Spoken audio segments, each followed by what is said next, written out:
अस्सलाम वालेकुम फ्रेंड्स, आज हम लोग सुनने जा रहे हैं नॉवेल कराकरम का ताजमहल के एपिसोड 6। होप्स हो कि आपको ये एपिसोड बहुत ज्यादा पसंद आएगी। इस नॉवेल की राइटर है निम्रा अहमद। तो हम लोग इसको स्टार्ट करते हैं। Ready set go. इतवार 21 अगस्त 2005। किसी धमाके की आवाज ने इसे जगाया। वो हड़बड़ा कर उठ बैठी। वो बर्फानी गार में बिल्कुल तन्हा, इसके घुटने पर बोझ नहीं था। उफक कहाँ गया? ओह मेरे अल्लाह! वो चकरा कर रह गई और फिर बहुत तेजी से दोनों हाथों के बल रेंगती हुई गार से बाहर निकली। वो गार के दहाने के दाएं तरफ चंद कदम दूर बैठा था। इसने जख्मी टांग पर बर्फ लिपटा रखी थी कि बायां घुटना सीधा खड़ा था। कमर बर्फीली दीवार से टिकाए वो बेतासुर निगाहों से सामने देख रहा था। तुम इधर क्यों बैठो? इसके साथ वैसे ही दो जानों होकर बैठते हुए इसने फिक्रमंदी से इसका चेहरा देखा। बरसती बर्फ के कुछ टुकड़े इसके कपड़े, टोपी और छोटी छोटी भूरे जरात चेहरे पर भी थे। तूफान अब थमने को था, मगर बर्फ बेहद खराब थी। चंद मिनट बाद बर्फ के छोटे छोटे जरे आ रहे थे। अब भी इसे किसी गिरते बर्फशार की आवाज ने जगाया था। नहीं बैठ सकता इस कब्र में। नो मोर नो मोर। इसकी सांस रुक रुक कर आ रही थी। कल के मुकाबले में आज इसके चेहरे से झलकती नकाहत और कमजोरी में इजाफा हुआ था। अब इसकी तवानाई खत्म होने को थी। वो अंदर ही अंदर मर रहा था। तुम्हें दर्द हो रहा है? हाँ। अब वो झूठ बोल बोल कर थक गया था। जाने कितनी देर से बाहर आकर बैठा था। परीश ने पलट कर एक नजर गार पर डाली। वो वाकई बर्फानी कब्र थी। बस तुम फिक्र मत करो, सुबह हो गई है, तूफान थमने को है, वो बस आते ही होंगे। इसने धुंध में दूर दूर तक देखने की सही करते आंखें किसी हेलीकॉप्टर को पाए, मगर मायूस होकर लौट गई इसकी नजर। जवाब दिए बिना नीम व बोझल पपोटों से सामने देखता रहा। सुबह की सफेदी से कराकरम के पहाड़ मुनव्वर तो हुए थे, मगर सूरज की सुर्ख रोशनी और तमाजत धुंध के पर्दों में छुप कर रह गई थी। वो गार से दूर आइस स्कर्दू और एक प्रक्स उठाए और उफक को बांध रही थी। खुद को भी हिफाजत से महफूज कर लिया था। तूफान की रफ्तार सुस्त जरूर पड़ी थी, मगर बर्फीली हवाएं और बर्फबारी हुंजो जा रही थी। दफातन इसकी निगाह उफक के हाथ में पकड़े सुर्ख मफलर पर पड़ी। इस मफलर के साथ इसे बहुत कुछ याद आया था, बहुत से गुजरे लम्हे। माहो ढूंढ के पानियों पर रक्स करती हसीन परियां, अशोका पत्थर से पानी, मरी की सड़क पर उतरे बादल, वो सब अब सदियों पुरानी याद लगता था। इस लम्हे गिरती बर्फ और कोहरे में डूबे पहाड़ को देखते हुए इसका दिल चाहा कि वो 2 इंच के ये फर्क मिटा दे और अपना सर इसके कंधे पर रखकर खूब रोए, इतना रोए कि इसकी आंसुओं से राख पोशी की सारी बर्फ पिघल जाए और फिर वो थक कर सो जाए। और जब जागे तो सारी मुश्किलात, तकलीफ, परेशानियां इसकी जिंदगी से गायब हो। वो जागे तो अपने घर में हो और सवाज जैसा हंसता मुस्कुराता सा उफक इसके सिरहाने कुर्सी डाले बैठा हो। मगर सोच और हकीकत में कितना फर्क होता है। इसने अपने मुंजमद होते हाथों में उफक का ठंडा हाथ थाम लिया। दोनों के हाथ दस्तानों से यकबस्ता थे। यूं लगता था जैसे बर्फ के 3 टुकड़े ऊपर नीचे रखे गए हों। जब मैं छोटी थी तो एक कहानी बहुत शौक से पढ़ा करती थी। इस कहानी में हसीन परी थी और फलक बोस पहाड़ का जिक्र था। हिजर की तवील रातों के बाद मिलन की खुशकुन घड़ियों का जिक्र था। एक बहादुर शहजादा दुनिया के सबसे हसीन पहाड़ की चोटी पर सोने के पिंजरे में मुकीद इसको छुड़ाने जाता था। जिस जालिम देव ने सदियों से इस पिंजरे में कैद कर रखा था, हजारों लोगों से, दुनिया की तख्लीक से भी। और वो परी सोने की सलाखों के पार निगाहें जमाए इसकी राह तक रही थी। फिर शहजादी इस पहाड़ पर जाता है और वो यहाँ तक कहकर खामोश हो गई। उफक अब गर्दन तिरछी के बगौर इसे देख रहा था। वो इसी धुन में सामने हरा मोश पर नई पड़ती बर्फ को तक रहा था। जब मैं लेक डिस्ट्रिक्ट में थी तो गर्मियों की छुट्टियों में पापा को बताए बगैर अपने टीचर्स के साथ बुक स्टोर या स्कूल के टीचर्स के साथ स्विस मुर्गजारों जाया करती थी। ये मेरा और मामा का सीक्रेट था। हमने पापा को इसके मुतालिक कभी आगाह नहीं किया, सिर्फ इसलिए कि वो परेशान होंगे और पापा परेशान या अपसेट नहीं देख सकते थे। हम वो अपने रिश्तेदारों से बहुत मोहब्बत करते हैं, इन्हें छोड़ नहीं सकते। मामा हमेशा मेरी ढाल बना करती थी। अब होती तो ढाल बन जाती, मगर वो नहीं है। वो अधूरी बातें कर रही थी। दूर हरा मोश की चोटी के करीब बर्फ के दरारें पड़ रही थी। वो बिना पलक झपके इस शगाफ को देखे गई। फिक्र क्यों करती हो? खुद ही तो कहती हो कि वो आ जाएंगे, जैसे हॉलीवुड की फिल्मों के आखिर में आ जाते हैं, हमें बचाकर ले जाएंगे, फिर मैं तुम्हारे पापा के पास जाऊंगा। तो हम सा हंसी। क्यों जाओगे? इसकी निगाहें दरार से नीचे टूटती बर्फ पर थी। तुम मेरे मुंह से क्या सुनना चाहती हो? वह बदिक्कत बोल पाया था। कुछ नहीं, कुछ भी तो नहीं। अब कुछ सुनने की हसरत नहीं रही। दरार के नीचे की बर्फ कदरे टूटकर जोर से चंद फीट नीचे गिरी और फिर सारी बर्फ सफेद धूल में तब्दील होकर तेजी से नशेब में गिरने लगी। परी, परेशान मत हो, हम सबको मना लेंगे, फिर मैं तुम्हें तुर्की ले जाऊंगा। और वो खांसने को रुका। मुझे ख्वाब मत दिखाओ उफक। इसकी आंखें पानियों से भर गई। خواب نہیں چاہیے، یہ ٹوٹ کر ساری عمر آنکھوں کی کرچیوں میں چپتے رہیں گے، آنکھیں زخمی ہو جائیں گی، روح بھی زخمی ہو جاتی ہے، مجھے خواب مت دکھاؤ۔ سفید دھول کے نیچے گرتے ہوئے بڑا حصہ اپنی لپیٹ میں لے رہی تھی۔ پری تم نہیں افق، ابھی تم صرف میری سنو، میں ساری رات ٹھیک سے سو نہیں سکی۔ میں افق، نشا تم ہم سب غلط تھے، پاپا نے 10 لوگوں کے سامنے میری منگنی کی ہے، وہ منگنی ان کو دکھ دے سکتی ہے، میں ایسا کوئی رشتہ نہیں بنانا چاہتی جس کی بنیاد پر پرانے رشتوں کی قبریں کھودی جائیں۔ میں نے ایک فیصلہ کیا، میری بات غور سے سنو، تم مجھ سے آج اس برفانی غار کے باہر بیٹھے ایک وعدہ کرو، راکا پوشی کے گلیشیئرز، خراموش آتش فشاں پہاڑ اور یہ گرتی برف اس عہد کے گواہ ہوں گے۔ مجھ سے وعدہ کرو کہ یہاں سے نکلتے ہی تم واپس چلے جاؤ گے، ہمیشہ کے لیے واپس ترکی چلے جاؤ گے، اور پھر پری کے لیے کبھی واپس نہیں آؤ گے۔ پری اب سونے کے پنجرے سے آزاد نہیں ہونا چاہتی، وہ اسے دیکھ کر رہ گیا۔ بس صرف اپنے بارے میں سوچا اور فیصلہ سنا دیا، میرے بارے میں کچھ نہیں سوچا؟ تمہیں واقعی لگتا ہے میں نے تمہارے بارے میں کچھ نہیں سوچا؟ دور ہرا موش پر بالکل سکوت تھا، جیسے برشار کبھی آیا ہی نہ ہو۔ افق نے گردن نفی میں ہلائی اور دوبارہ سر پیچھے ٹکا کر آنکھیں موند لی۔ تم جو کہو میں وہی کروں گا۔ وہ ہار مان گیا تھا، اتنے مختصر الفاظ میں فیصلہ صادر کر کے وہ پریشے کے انتخاب پر چھوڑ چکا تھا سب فیصلہ۔ مگر پری تمہیں بھی مجھ سے وعدہ کرنا ہوگا۔ وہ پھر کتنی ہی دیر چپ رہا اور پھر بولا۔ اس میں مزید بولنے کی سکت نہیں تھی، برف کے تینوں ٹکڑوں نے ابھی تک ایک دوسرے کو تھاما ہوا تھا۔ پھر پریشے نے درمیان میں پھنسے وہ سرخ کپڑا نکالا، ترکی کا جھنڈا، جسے کئی دن تک وہ مفلر ہی سمجھتی رہی تھی۔ سرخ مفلر جھاڑا، برف کی کلمیں نیچے گری، وہ بے حد گیلا تھا۔ ان دونوں کے کپڑوں کو جھاڑ کر اچھی طرح صاف کیا جو گیلے ہو چکے تھے۔ پھر اس نے غار کے دہانے کے قریب برف چند انچ گہری کھود دی، سرخ مفلر اندر دبایا اور اوپر برف ڈالنے لگی۔ چند لمحوں بعد کپڑا برف کی تہہ تلے چھپ گیا۔ بس اب ہمیشہ یہ ادھر رہے گا۔ غار کے دہانے پر برف برابر کرتے ہوئے وہ بہت پیار سے بولی، جیسے کوئی اپنی بے حد قیمتی شے محفوظ کرنے کے لیے دفن کرتا۔ جانتے ہو افق، کب 3 کے بعد دنیا کے سب سے بڑے گلیشیئر میرے ملک میں ہیں۔ کہتے ہیں یہ گلیشیئرز اب تیزی سے پگھل رہے ہیں۔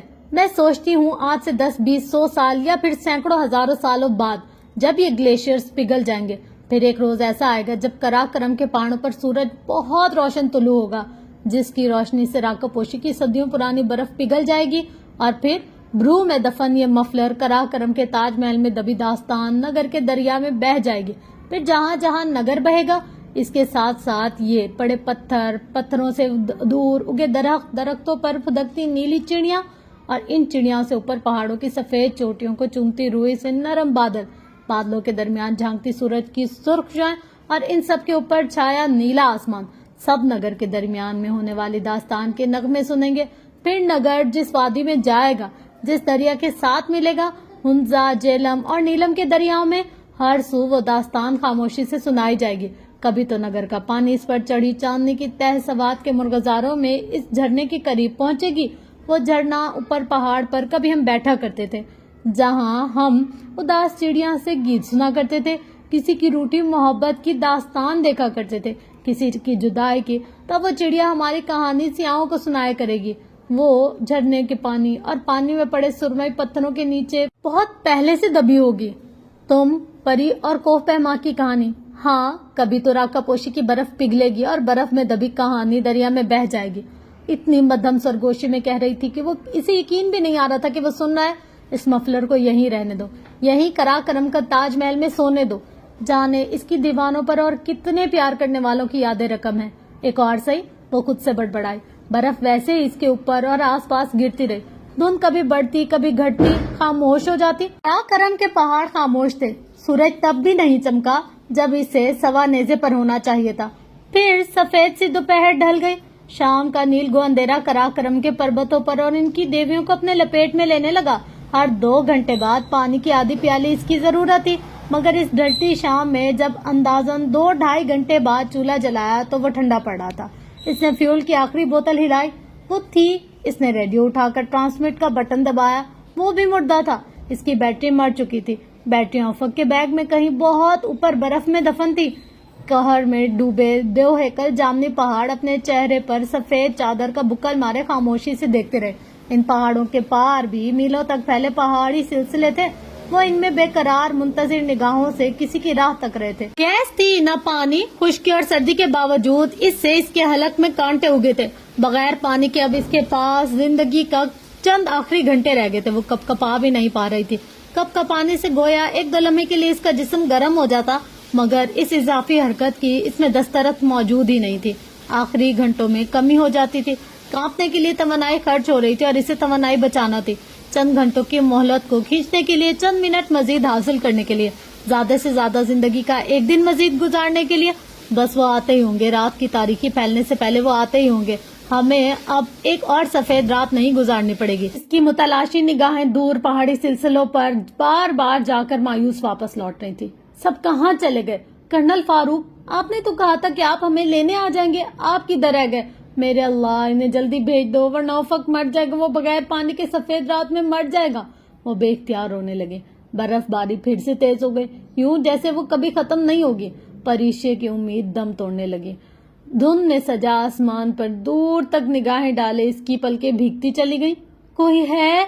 इसने जोर से चिल्लाकर कहा। कोई है जो हमारी मदद करे, हमें इस बर्फीले पहाड़ों से निकाल दे? खुदा के लिए कोई तो आए वरना उफक मर जाएगा। इसकी आवाज पहाड़ों में गूंजी और फिर टकरा कर वापस आ गई। मत करो, वो आते ही होंगे। बंद आंखों से वो बड़बड़ाया। परिशे ने नफी में सर हिला दिया और निढाल सी होकर पीछे बर्फ से टेक लगा ली और एक आखिरी बार दुआ की।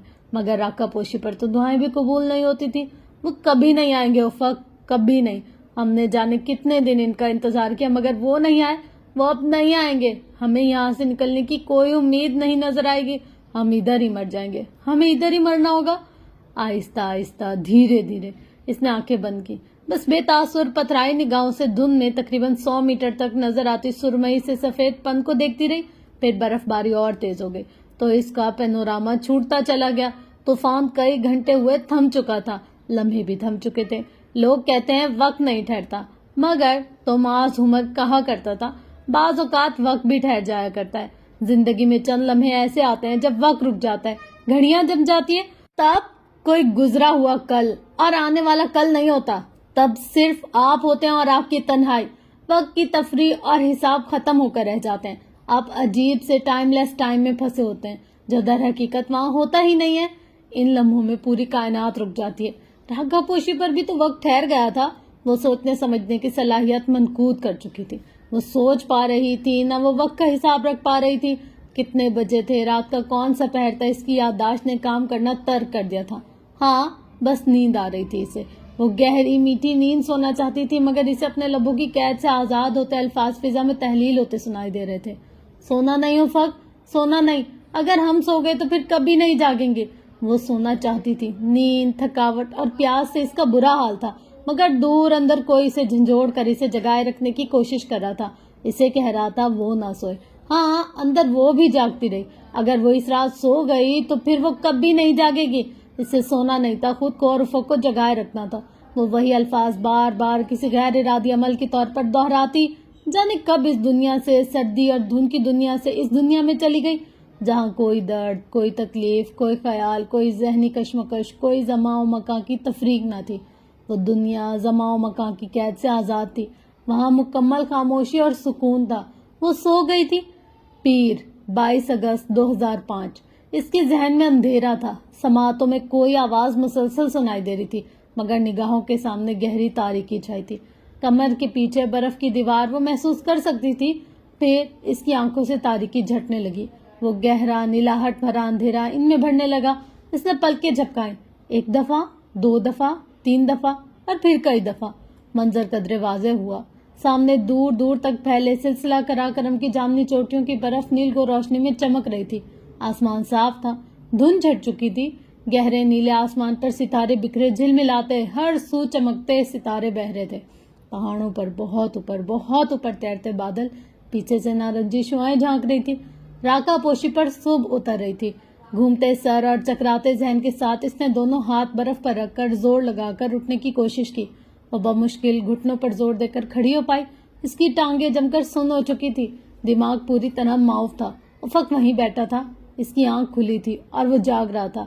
परीशे को खड़े होने में बहुत दिक्कत हो रही थी, लेकिन वो खड़े होने की कोशिश कर कर देखता वो मुस्कुरा दिया। जिल्द इतनी खुश्क हो चुकी थी कि मुस्कुराते हुए खींचने से जगह जगह ऐसे दरारें पड़ने लगती और खून निकलने लगता। परीशे ने बेयकीनी से खुद को और इसे देखा। वो जिंदा थी, वो अब तक मरी नहीं थी, और अब इसे शायद किसी के पुकारने की आवाज आ रही थी, जिस पुकार पर वो उठी थी। किसने पुकारा था इसे? इसने सामने फैले पहाड़ी सिलसिले पर नजर दौड़ाई। दूर इन पहाड़ों के दरमियान से आवाज आ रही थी, बर्फानी तूफान के चिंगाड़ने की आवाज, मगर वो तूफान की आवाज नहीं थी, वो कोई धब्बा सा था जो इनकी जानिब बढ़ रहा था। इसने आंखें सुकेड़ कर देखा, धब्बा बड़ा होता जा रहा था, सब्ज रंग, दरमियान में चमकता चांद सितारा। उफ़क उठो, वो आ गए। वो एकदम जोर से फटी आवाज में चिल्लाई। इसकी बेहद खुश्क जिल्द से खून निकलने लगा, मगर वो परवाह किए बगैर इस सब्ज हेलीकॉप्टर को देखते चिल्लाने लगी, जो फिजा का सीना चीरते हुए इनके करीब पहाड़ के सामने की जानिब बढ़ रहा था। उफ़क उठो, मैंने कहा था ना वो आ जाएंगे। वो आ गए। वो खुशी से रोने लगी। वो हमें छोड़कर नहीं गए, देखो सामने वो आ गए। वो खड़ी तो थी ही, अब इसने पूरी कुव्वत से दोनों बाजू हिलाकर इनकी जानिब करके हाथों को प्याला बनाकर इनको आवाज देने की कोशिश की। Help, help. वो इन्हें दोनों हाथों को हिलाती अपनी जानिब बुला रही थी। सब्ज हेलीकॉप्टर की एक झलक ने इसमें जैसे नई रूह फूंक दी थी। हेलीकॉप्टर बहुत छोटा सा था। इसमें 2 सुरमई यूनिफॉर्म में मलबूस पायलट बैठे थे। एक के चेहरे पर ग्लासेस थे और कदरे दरमियानी उम्र के दिखाई देते थे। वो हेलीकॉप्टर उड़ा रहे थे। वो जान गई थी कि वो कर्नल फारूक थे। इनका मामन पायलट नौजवान था और इसके चेहरे पर ग्लासेस नहीं थे। इसने परीशे को हाथ से अपनी जानिब आने का इशारा किया। चलो उफ़क उठो। नकाहत के बावजूद इसने उफ़क को कंधे से पकड़कर उठाना चाहा। तुम जाओ इनके करीब। बददिक्कत तमाम वो बोला। इसकी समझ में नहीं आया कि वो क्या करे। वो उफ़क को चलने का कह रही थी और वो इसे आगे भेज रहा था, और दूसरी जानिब वो मामन पायलट मुसलसल इसे अपनी जानिब आने का इशारा कर रहा था। जाओ ना। उफ़क ने बैठे बैठे इसका हाथ पकड़कर इसे धकेला। परीशे ने अपनी हिफाजती रस्सी खोली, फिर उफ़क की खोलनी चाहिए, वो खुल ही नहीं रही थी। इसके हाथ कपकपा रहे थे। इसने चाकू निकालकर रस्सी काटने की कोशिश की। इसके इर्द गिर्द दस्तानों पर बर्फ लगने लगी, रस्सी को काटने ही नहीं दे रही थी। इसने गर्दन मोड़कर बेचैनी से हेलीकॉप्टर को देखा। मामन पायलट ने अपनी तरफ का दरवाजा खोल दिया और हाथ में छोटा सा मूवी कैमरा पकड़े फिल्म बना रहा था। लरसते मुंजमिद हाथों से इसने रस्सी काटी और आजाद होकर हेलीकॉप्टर के करीब जाने लगी, जिस जगह छत की मुंडेर की तरह थी, बर्फ का पुल सिरात। वो सहज सहज कर इस पर कदम रखती हेलीकॉप्टर के करीब बढ़ने लगी, जो अभी तक इनके नजदीक इधर उधर चक्कर लगा रहा था।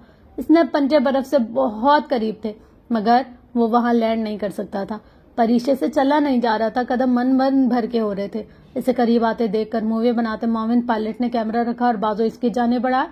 वो इसको अंदर आने को कह रहा था। परीशे ने उलझ कर और फिर गर्दन फेर कर उफ़क को देखा। वो इसे अपनी जानिब देखता पाकर हाथ से इन्हें अंदर जाने का इशारा कर रहा था। वो वापस हेलीकॉप्टर की जानिब पलटी। मेजर बिलाल इसे अंदर आने को कह रहे थे। मेरा साथी जख्मी है, पहले इसे उठाओ। वो जोर से चिल्लाई, मगर हेलीकॉप्टर के पनों की भारी गड़गड़ाहट में इसकी आवाज दब गई। मेजर बिलाल ने समझने वाले अंदाज में सर हिलाया और इसे दोबारा अंदर आने को कहा। वो एक पल को हिचकिचाई, फिर इसका बड़ा हुआ बाजू थाम लिया। दूसरे ही पल वो हेलीकॉप्टर के अंदर थी। ओ सर, हम गए, बस हम गए, कलमा पढ़ ले सर। हंस हंस कर कहते हुए मेजर बिलाल ने दरवाजा बंद किया। मेरा साथी जख्मी है, इसे सहारा देकर उठाना पड़ेगा, वो चल नहीं सकता। हेलीकॉप्टर के अंदर इतना शोर था कि वो चीख कर बोली। मेजर बिलाल ने गर्दन मोड़कर इसे देखा और फिर हेडफोन इसकी जानिब बढ़ाया। You okay ma'am? इसे पहनने। इसने हेडफोन थामा मगर पहना नहीं, बस वो फटी फटी निगाहों से शीशे के इस पार बर्फ पर बैठे उफ़क को देख रही थी, जिसने सर फिर बर्फीली दीवार से टिकाकर आंखें मूंद ली थी। तब दफातन इसे एहसास हुआ कि उफ़क दूर होता जा रहा है। हेलीकॉप्टर फिजा में ऊपर बुलंद हो रहा है। इसके अंदर जैसे अलार्म सा बजा। वो मेरा साथी, इसे तो उठाएं आप, मुझे कहाँ लेकर जा रहे हैं? वो गड़गड़ाहट इसके दिमाग पर हथौड़े बरसा रही थी। इसकी बेचैन निगाहें नीचे बर्फ पर बैठे उफ़क पर जमी थी, जिसकी आंखें बंद थी और गर्दन शाने पर ढलक गई थी। वो आंखें क्यों नहीं खोल रहा था? वो गर्दन सीधी क्यों नहीं कर रहा था? कोई इसके अंदर खतरे की घंटी बजा रहा था। इसे मत छोड़कर जाएं ऑफिसर, वो जख्मी है, आप लोग इसे उठाते क्यों नहीं? जैसे जैसे हेलीकॉप्टर फिजा में बुलंद होता जा रहा था, परों का शोर बढ़ता जा रहा था। इस शोर के दरमियान से आगे वाली दोनों नशिस्तों पर बैठे पायलट्स की आवाजें हल्की हल्की सुनाई दे रही थी। लड़की चीख क्यों रही है? सर, आई थिंक इनको शौक है या कोई नफ्सियाती है सर। और वो दूसरा लड़का बिलाल, तुम्हारा ख्याल है वो वहाँ है? नहीं सर, आई थिंक वो मर चुका है। अच्छा, मगर डेड बॉडी तो रिकवर करनी पड़ेगी तुर्क गवर्नमेंट को। शोर बुलंद हो रहा था, इसके कानों के पर्दे फट रहे थे, इसका दिमाग चकरा रहा था। इसने दोनों हाथ कानों पर रख लिए। वो क्या कह रहे थे वो सुनना नहीं चाहती थी। इसकी नजरें दूर होते उफ़क पर थी। وہ چیخ چیخ کر اسے کہنا چاہتی تھی کہ وہ آنکھیں کھولے، وہ اسے جھنجھوڑنا چاہتی تھی، اسے گھسیٹ کر اپنے ساتھ ہیلی کاپٹر پر لانا چاہتی تھی، مگر وہ دونوں کانوں کے پردے پھاڑتا شور اس کا ذہن تاریکی میں ڈوب رہا تھا۔ اس نے خود کو زور زور سے چلاتے سنا، وہ زندہ ہے، خدا کے لیے اسے بچاؤ، وہ زندہ ہے، وہ مرا نہیں ہے، اسے پکارو، وہ آنکھیں کھول دے گا۔ میجر بلال نے شاید مڑ کر اس کی طرف ترہم بھری نظروں سے دیکھا بھی اور ہیڈ فون کی طرف اشارہ کر کے کچھ کہا جو اس کی گود میں دھرا تھا، مگر اسے کچھ سنائی نہیں دے رہا تھا۔ اس کی آنکھوں کے آگے گہنا اندھیرا چھاتا گیا، گہرا دبیز اندھیرا، سیاہ دھند۔ اس نے آنکھیں کھولنے کی کوشش کی، پلکوں کی ادھ کھلی درزوں سے نیلا آسمان جھانک رہا تھا۔ وہ کسی چیز پر لیٹی ہوئی تھی اور کچھ اس چیز کو حرکت دے کر کہیں لے جا رہے تھے۔ اس سے آنکھیں نہیں کھولی جانی تھی، وہ بس چیخ رہی تھی، چلا رہی تھی، تم نے مار دیا اسے، تم اسے مرنے کے لیے چھوڑا ہے۔ وہ پتہ نہیں کس پر چلا رہی تھی، کوئی سوئی کی نوک اس کی جلد میں کہیں چبھی اور پھر گہرا اندھیرا اور غنودگی تھی۔ پھر اس کے کانوں میں کوئی مدھم سرگوشی میں کچھ کہہ رہا تھا، دھیمی دھیمی خوبصورت آواز اس کی سماعتوں سے ٹکرا رہی تھی۔ کوئی اس کے بہت قریب تھا اور کسی نے آہستگی سے اس کے بالوں کو چھوا، گرم سانسوں کی تپش اسے اپنی گردن پر محسوس ہوئی۔ اس نے جھٹکے سے آنکھیں کھول دی۔ وہ کسی ہسپتال کا کمرہ تھا، سفید دیوانے، سفید چھت، بستر کی سفید چادریں۔ اس نے کوہنیوں کے بل اٹھنے کی کوشش کی۔ قریب کھڑی ساڑی میں ملبوس نرس نے جھٹ اس کے پیچھے تکیہ رکھا، وہ بیٹھ گئی تو اس نے بغور اپنے دائیں پہلو میں دیکھا جہاں تھوڑی دیر پہلے کوئی بیٹھا کچھ کہہ رہا تھا۔ اب وہاں کوئی نہیں تھا، وہ بستر پر اکیلی تھی۔ Happy second birthday doctor Pareeshay, دوسری زندگی مبارک ہو ڈاکٹر پریشے۔ اس نے چونک کر سر اٹھایا۔ قریبی آدمی یونیفارم میں کرنل کے رینک کے ڈاکٹر اس کی فائل پر نگاہیں دوڑاتے ہوئے اسے مبارکباد دے رہی تھی۔ Thank you sir. اس کو اپنا گلا بیٹھا ہوا محسوس ہوا، اسے زکام بھی تھا۔ کیسی ہیں آپ لٹل بریو گرل؟ بالکل ٹھیک۔ وہ خود کو بہت بہتر محسوس کر رہی تھی، اس کے جسم میں کسی حصے میں درد نہیں تھا۔ اس نے ایک نظر خود پر ڈالی۔ اس نے ہلکے سے سفید کپڑے پہن رکھے تھے جن کی آدھی آستینوں سے اس کے دودھیا بازو باہر نکل رہے تھے۔ گرم موٹے کپڑوں سے اسے بالآخر نجات مل گئی تھی۔ جلد بھی خاصی نرم تھی۔ مجھے کیا ہوا تھا؟ کچھ بھی نہیں، صرف نفسیاتی جھٹکا تھا جو ظاہر ہے کسی ساتھی کے مر جانے پر محسوس ہوتا ہے۔ صرف دائیں ہاتھ کی کلائی سوجی ہوئی تھی، کئی چھوٹے موٹے زخم بھی تھے۔ وہ کسی ساتھی کے مر جانے پر کے الفاظ پر چونک سی گئی۔ میں بے ہوش تھی کیا؟ کتنی دیر تک؟ 3 دن تک۔ آج 25 اگست ہے میم۔ وہ مسکرائے، وہ مسکرا بھی نہ سکے۔ 3 دن تک؟ میں اتنی لمبی بے ہوش نہیں رہ سکتی، ناممکن۔ بے یقینی سے بے یقینی تھی۔ آپ کو کرنا پڑا تھا، آپ ہسٹیریئر ہو گئی تھی۔ میجر بلال نے بتایا کہ some friend of yours in Rakaposhi died. وہ سانس نہیں لے سکی۔ آپ کے انکل، آنٹی اور ایک کزن بھی اسلام آباد سے آئے ہوئے ہیں۔ اسلام آباد سے؟ تو میں کدھر ہوں؟ آپ گلگت CMH میں ہیں۔ شاید آپ کو یقین نہیں آ رہا کہ آپ ایک ڈیڈلی ماؤنٹین سے بچ کر آ گئی ہیں۔ آپ کا ریسکیو ماؤنٹین کلائمبنگ کی تاریخ کا۔ پلیز میری کزن کو بلا دیں، مجھے اس سے بات کرنی ہے۔ اس نے بے چینی سے ان کی بات کاٹی۔ وہ سر ہلا کر آرام سے کہہ کر باہر چلے گئے۔ ڈائٹ؟ انہوں نے یہ کیوں کہا؟ وہ کسی اور کی بات کر رہے ہوں گے۔ افق میں ہرگز نہیں۔ اس کی نگاہوں نے سامنے آخری بار دیکھا۔ افق کا چہرہ گھوم گیا، بند آنکھیں کندھوں پر ڈھکی تھی۔ پریشے کو اپنا دل ڈوبتا ہوا محسوس ہوا۔ دروازہ ہلکی سی آہٹ کے ساتھ کھلا اور نیشا اندر داخل ہوئی۔ اس کا چہرہ ستا ہوا اور آنکھیں متورم تھی۔ کیسی ہو پری؟ وہ اس کے بیڈ کے کنارے کھڑی ہوگی، بیٹھی نہیں۔ نیشا، افق کیسا ہے؟ اس نے بے قرار ہوتی دھڑکنوں کو بمشکل قابو کیا۔ نیشا کچھ دیر خاموشی سے اسے دیکھتی رہی، پھر لبوں کو جنبش دی۔ تم ٹھیک ہو جاؤ پری، شکر ہے تمہارے ہاتھ پاؤں فروس بائٹ ہونے سے بچ گئے۔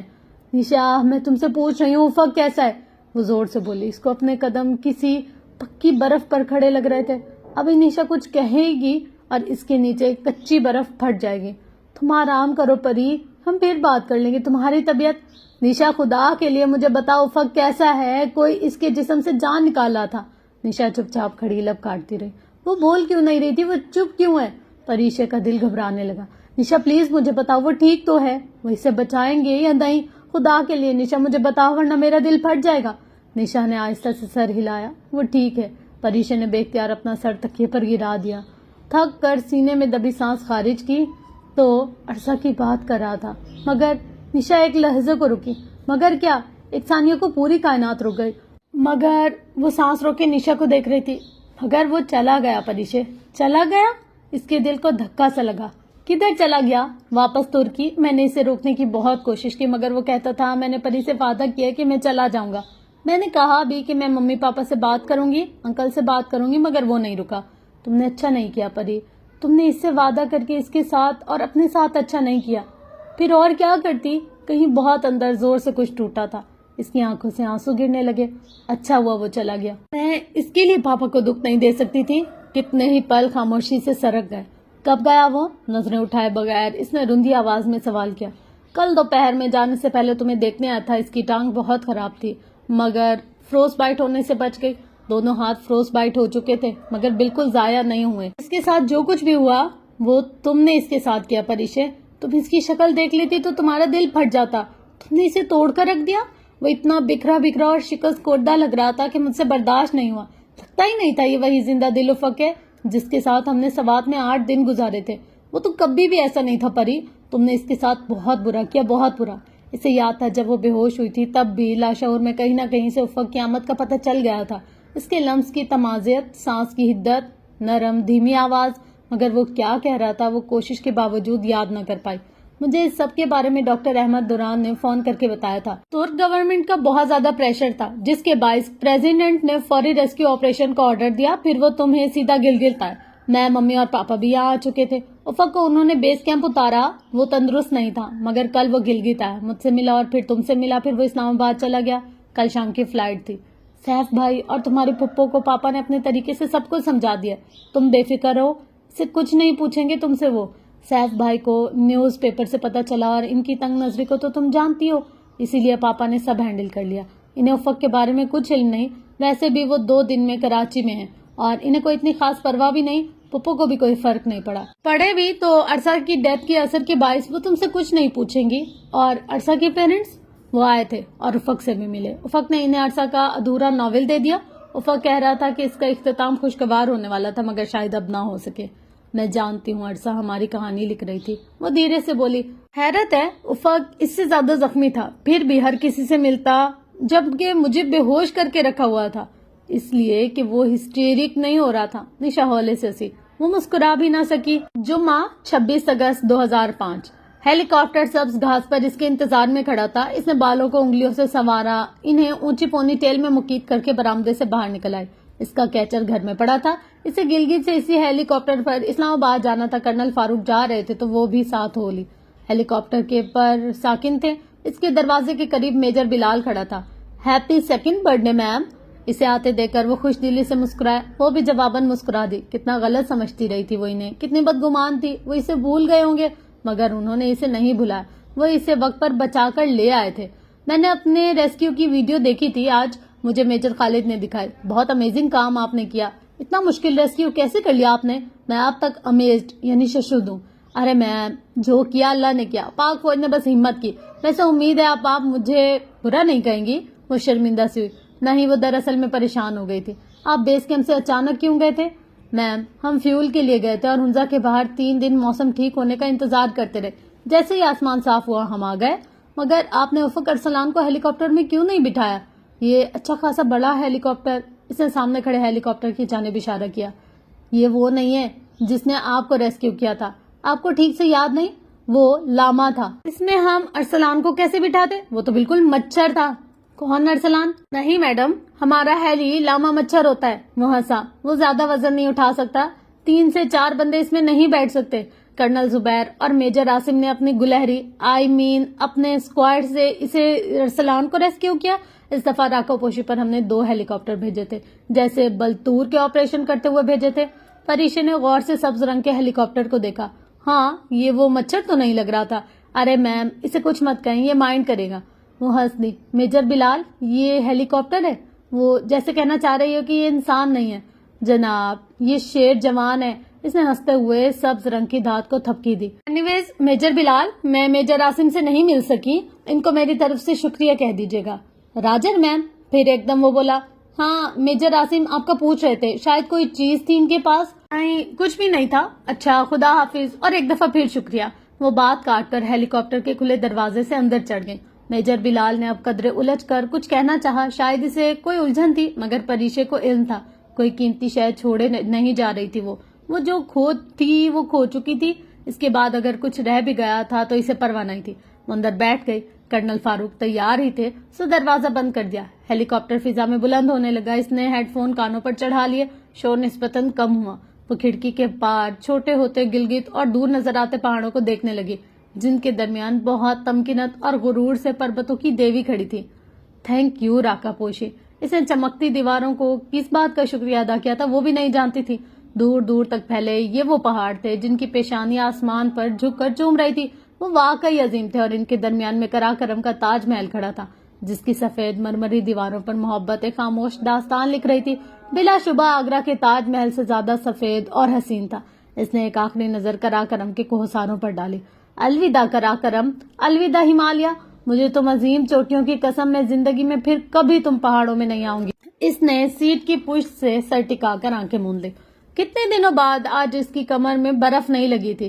تو یہ تھا میری کہانی کا اختتام. آخر اس موڑ پر آ کر کراکرم کی پری اور کوہ پیما کی کہانی ختم ہوئی. وہ بند آنکھوں سے بے حد افسردگی سے مسکرائی.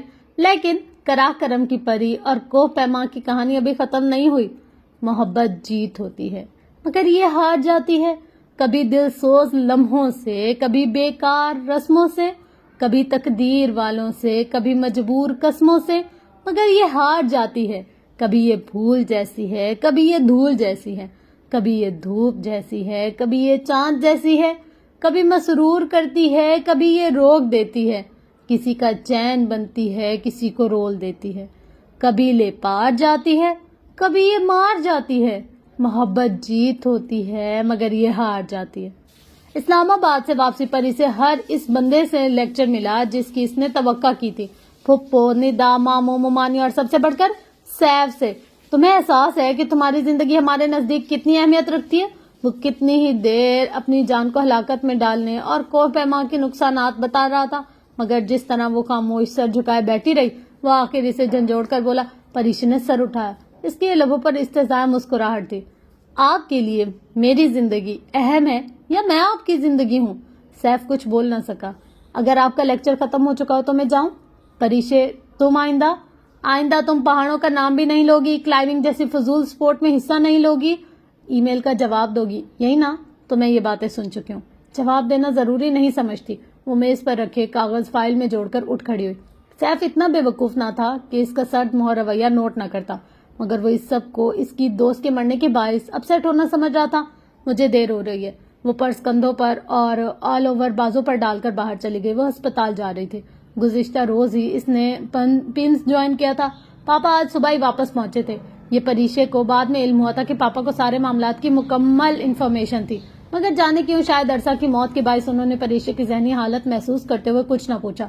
کوئی باز پرس نہیں کی، کوئی ڈانٹ ڈپٹ نہیں کی. اخبار میں یقیناً انہوں نے تمام خبر پڑھ لی تھی. مایا ناز ترک کلائمبر افق ارسلان کو انہوں نے نظر انداز کر دیا یا ہمت نہ دی. جیسے وہ خود ایک ماہ پہلے تک کئی دفعہ کلائمبنگ میگزین اور سپورٹ میگزینز میں افق ارسلان کا نام پڑھنے کے بعد اسے نظر انداز کر دیتی تھی.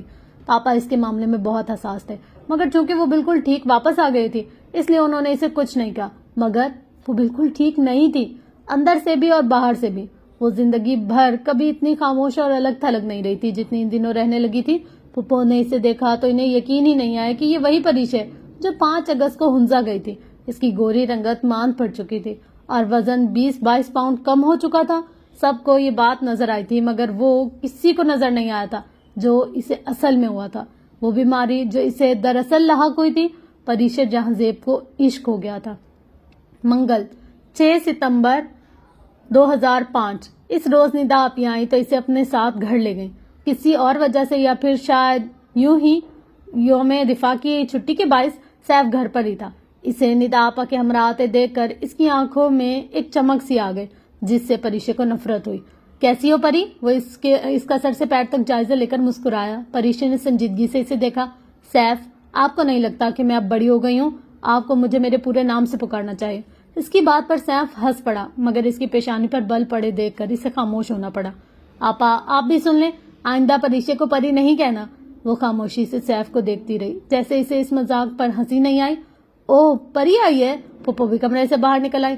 آج تو فریش لگ رہی ہو. جی پھپھو، بس ڈائٹ تھوڑی ہیلدی رکھی ہے. وہ بیٹھ گئی اور ندا آپا اندر سے بری والے شاپر اور ڈبے اٹھا لائیں. सैफी बता रहा था तुमने PIMS में जॉब शुरू कर दी है। जी पुप्पो, कब से जा रही हो? चंद दिन हुए। इसे अब इस तफ्तीश से उलझन हो रही थी। खैर से कितनी तनख्वाह देते हैं? इसको वहां बैठना मुश्किल लग रहा था। इसने किनखियों से सैफ को देखा जो बहुत ध्यान से इस सवालों के जवाब का मुंतजिर था। इसने आहिस्तगी से अपनी तनख्वाह बताई।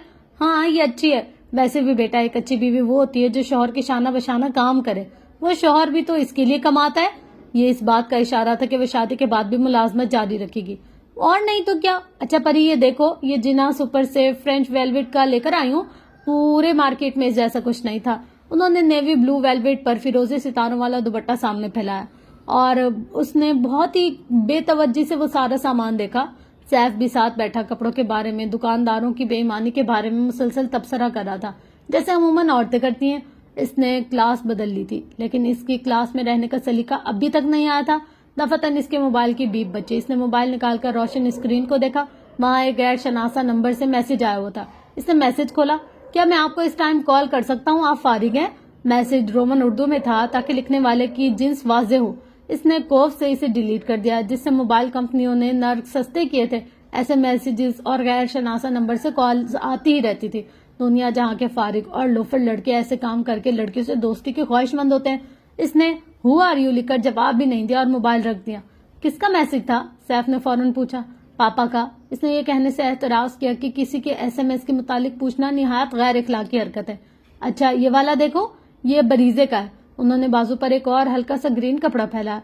वो हूँ अच्छा कहकर खामोश हो गई। इसी स्ना में रोशनान और सनी जाने कहाँ से वारिद हो गए। मामा देखें, सैफी मामा हमारे लिए मनापली लाए। रोशनान मनापली का गत्ता इसके कार्ड और गोट मारकर दिखाने लगा। भला इतने छोटे बच्चे ये गेम खेलेंगे? निदा आपा ने कहा। परीशे को बेख्तियार कुछ याद आया। रात की तारीकी, जलते अलाव से उठकर फिजा में गुम होती चिंगारियां, लकड़ियों के चटकने की आवाज, माहौल ढूंढ के खामोश पानियों पर चढ़ती चांदनी की तह, दूर दूर तक फैला सब्जाजार। इसने सर झटका। इसको मजीद वहां बैठना मुश्किल लग रहा था। वो उठ खड़ी हुई। मेरा ड्यूटी टाइम है। डॉक्टर वस्ती बहुत खफा होंगे, मुझे जाना होगा। बहाना इसे सूझ गया था। पीर 12 सितंबर 2005। ज्वेलरी शॉप का शीशे का दरवाजा धकेलकर वो अंदर दाखिल हुई। सैफ इसके अकब में ही था। अंदर से पुरएतमाद चलती शोकेस के सामने सीटों की लंबी कतार में से एक कुर्सी खींचकर टांग पर टांग रखकर बैठ गई। सामने बैठा सेल्समैन प्रोफेशनल खुश इखलाकी से इसकी जानिब मुतवज्जा हुआ। जी मैडम। सेल्समैन के पीछे वाली दीवार शीशे से ढकी हुई थी। चमकती हुई शीशे की दीवार, चमकती हुई। इसे कुछ याद आया। इसने सर झटका और आईने में एक नजर खुद पर डाली। लंबे और सीधे बालों को बांधकर इसने कैचर में कैद कर रखा था, कीमती पत्थरों से मजीन कैचर, जिसका दोरंगा पत्थर ढीला था। इसे चंद लटें निकलकर इसके गालों को छू रही थी। चंद दिनों से खाने पीने के एहतियात से इसका चेहरा अच्छा खासा तरोताजा और गाल कदरे भरे भरे लग रहे थे। सैफ इसके साथ वाली कुर्सी पर आकर बैठ गया। इसको देखकर दूर बैठा अधेड़ उम्र सुनार लपक कर इसकी तरफ आया। जी सेठ साहब, कोई यूनिक चीज दिखाएं हमारी होने वाली दुल्हन को शादी के दिन पहनने के लिए। इसको सैफ का मुतारिफ करवाने का अंदाज जहर लगा, मगर वो खामोश रही। सुनार सेठ झुककर सिया मखमली डब्बियों में से सजे चमकते दमकते सोने के सेट शोकेस पर रखने लगा। उसका मुलाजिम लड़का इसकी मदद कर रहा था। परीशे एक एक करके हर सेट को मुस्तरिद करती रही। इसे इस सब में कोई दिलचस्पी ही नहीं थी। तो पापा और पप्पा ने कहा था कि सैफ के साथ अपनी मर्जी से शॉपिंग कराए, तो वो चली आई थी। सैफ ने बहुत से डब्बे खुलवाए। वो जूली को अच्छी तरह से जानता था। यकीनन वो पहले यहाँ आता रहता था। निदा आपा की शादी को अरसा गुजर चुका था। जब इनकी शादी हुई थी तब सैफ इतने महंगे सेट्स को अफोर्ड करने के काबिल नहीं था।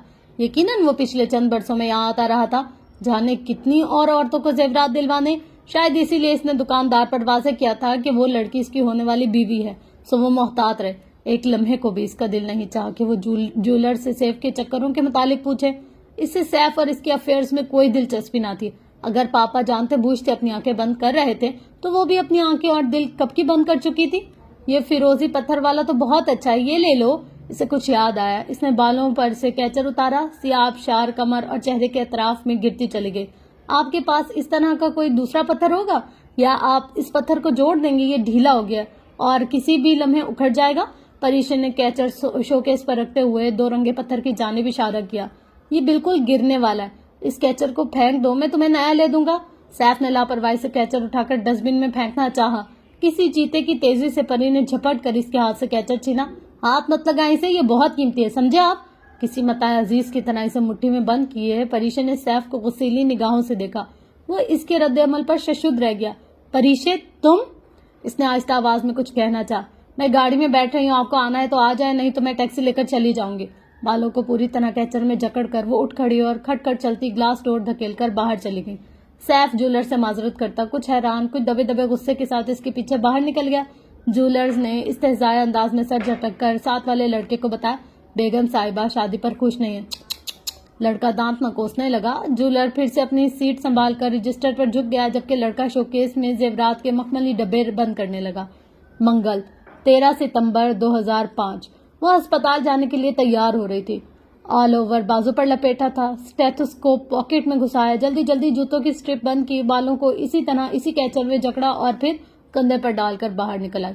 گاڑی کی جانب بڑھتے ہوئے اس نے نیشا کو گیٹ سے اندر آتے دیکھا. تم ہسپتال جا رہی ہو؟ وہ اس کی تیاری اور اجلت بھرے انداز کو دور سے ہی پہچان گئی تھی. ہاں کہو, کوئی کام ہے؟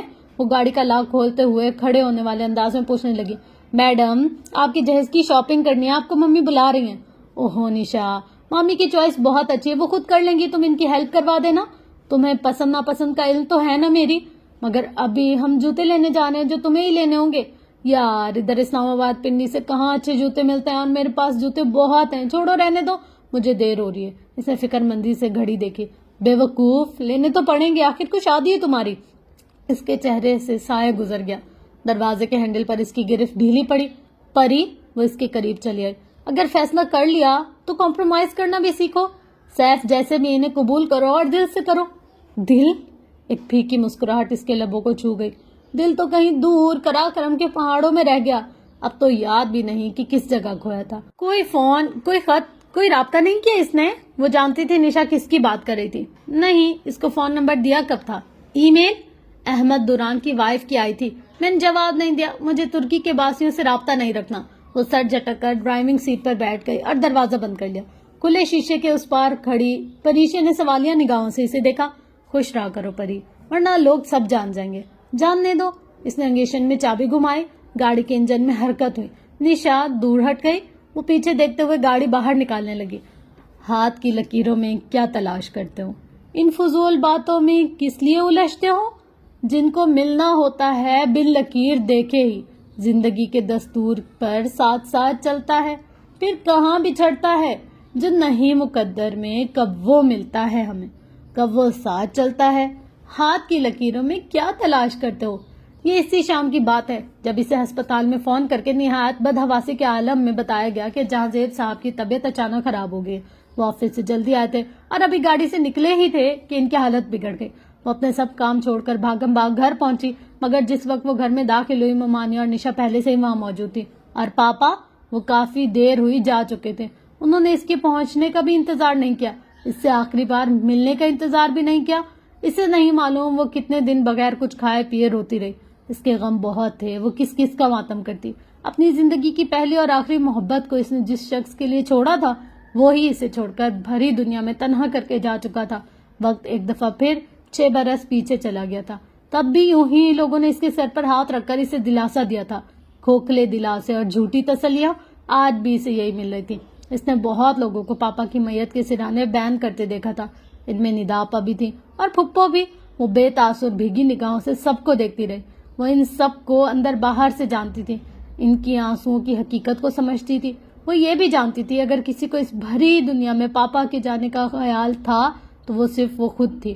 اس کی زندگی میں 2 ہی مرد تھے, ایک پاپا اور ایک ارسلان. ایک پہلے چھوڑ گیا تھا اور دوسرا اب چھوڑ گیا تھا. وہ پھر سے اکیلی ہو گئی. وقت کا کام ہے گزرنا, اور وہ تو گزر ہی جاتا ہے. رو کر نہیں تو ہنس کر, ہنس کر نہیں تو رو کر. بھلا وقت کب ایک سا رہتا ہے؟ سو پریشے جہانزیب کی زندگی میں بھی وقت گزر رہا تھا. چند دن اس نے بہت ماتم کیے. اسے لگا کہ اب زندگی ختم ہو چکی ہے, مگر پھر گزرتے دنوں کے ساتھ اس نے خود کو سنبھال ہی لیا. اب وہ پھر سے کمزور ہوتی جا رہی تھی. ہنسنا بولنا اس نے ترک کر کے خود کو زندگی کے بہتے دھارے پر چھوڑ دیا. اب اسے اتنے بڑے ویران بنگلے میں رہ کر کیا کرنا تھا؟ سو شادی تک جو جہانزیب کی وفات کے باعث فی الحال ملتوی ہو چکی تھی, اس نے ماموں کی طرف رہنے کا فیصلہ کیا. ویسے ماموں اب اسے اکیلے نہیں رہنے دے رہے تھے. وہ اس کے کچھ کہنے سے قبل ہی اسے اپنے گھر میں لے آئے تھے. چند دن تو خاموشی سے کمرے میں بند رہ کر اس نے بتا دیا. پھر اس روز نشا اس کے پاس آئی اور سمجھانے لگی, زندگی میں غم آتے ہیں. یہ غم اتنا بڑا ہے کہ میں تمہیں صبر کرنے کو تو نہیں کہوں گی, مگر خود کو سنبھالنا ہوگا. میں کوشش کر رہی ہوں, میری بات مانو تو ہسپتال پھر سے جوائن کر لوں. ہاں یہی سوچ رہی ہوں, مصروف رہوں گی تو شاید صبر آ ہی جائے. وہ زبردستی مسکرائی. پری اب تم زندگی کو نئے سرے سے شروع کرو. نشا بہت آہستہ آہستہ کہہ رہی تھی. جو کچھ جیسے ہو رہا ہے اسے ویسے ہی ہونے دو. نشا مجھے کسی سے کوئی شکوہ نہیں, پاپا نے میرے لیے اچھا ہی سوچا ہوگا, اس لیے مجھے مزید کوئی فیصلہ نہیں کرنا. مجھے سیف قبول ہے. اس کے کہنے سے قبل اس کا مطلب سمجھ کر پریشے نے کہا. نشا احتجاجن کچھ کہنے لگی, پھر مسئلہ تہن اس قصے کو کچھ عرصے تک پس پوش ڈالنے کا سوچ کر رک گئی. پریشا خود بھی ابھی اس معاملے پر کوئی بات نہیں کرنا چاہتی تھی. پھر اس نے ہسپتال جانا شروع کر دیا. حالات اب دوبارہ معمول پر آنے لگے تھے. ان لاشعوری طور پر انتظار کر رہی تھی کہ نشا پھر اس بارے میں بات کرے, مگر اس روز کے بعد نشا نے ایسی کوئی بات نہیں کی. ماں ممانی اور نشا کی محبتوں کے قرض اٹھائے اس نے خود کو زندگی کے جھمیلوں میں گم کر لیا. شاید اسے صبر آ گیا تھا, یا شاید اس نے سمجھوتا کر لیا تھا. جمعہ 30 ستمبر 2005. وہ ہسپتال میں اپنے کمرے میں بیٹھی تھی. سامنے والی کرسی پر ایک معمر عورت اور ساتھ ایک نوعمر لڑکی نشست سنبھالے منتظر نگاہوں سے اس کی جانب دیکھ رہی تھی. وہ سر جھکائے دونوں کونیاں ٹیبل پر رکھے تیزی سے پیڈ پر قلم چلاتے ہوئے نسخہ لکھ رہی تھی. کیچر سے نکلی چند لیٹیں اس کے ماتھے سے لٹک کر کاغذ کو چھو رہی تھی. نسخہ لکھ کر وہ سیدھی ہوئی کاغذ پیڈ سے پھاڑا اور بغیر تہہ کیے معمر خاتون کی جانب بڑھا دیا. بچی کی خوراک کا خیال رکھو, یہ تو ویسے بھی بہت کم عمر ہے, اب گھر جا کر اسے کام وغیرہ نہ کرواتی رہنا. بوڑھی عورت نسخہ تھام کر شکریہ ادا کرتی اٹھ کھڑی ہوئی. سہمی ہوئی لڑکی نے اس کی تقلید کی. اس نے سیاہ چادر کا کونا چہرے کے گرد پھیلا کے انگلیوں سے پکڑ رکھا تھا. اس کی انگلیوں پر مہندی کے مدھم بیل بوٹے نمایاں تھے. کلائی میں سستا سے زیور بھی تھا. پریشے نے اپنی سونی کلائی اور مرمری ہاتھوں کو دیکھا. چند ماہ گزر جائے پھر ان پر بھی مہندی لگے گی, ان کلائیوں میں بھی کسی کے نام کے. وہ سر جھٹک کر سامنے رکھی فائل کی جانب متوجہ ہو گئے. دفعتاً اس کے موبائل پر گھنٹی بجی. اس نے صفحہ پر لٹتے ہوئے فون کان سے لگا کر مصروف سے انداز میں ہیلو کہا. ڈاکٹر پریشے جہاں سے بات کر رہی ہیں؟ جی.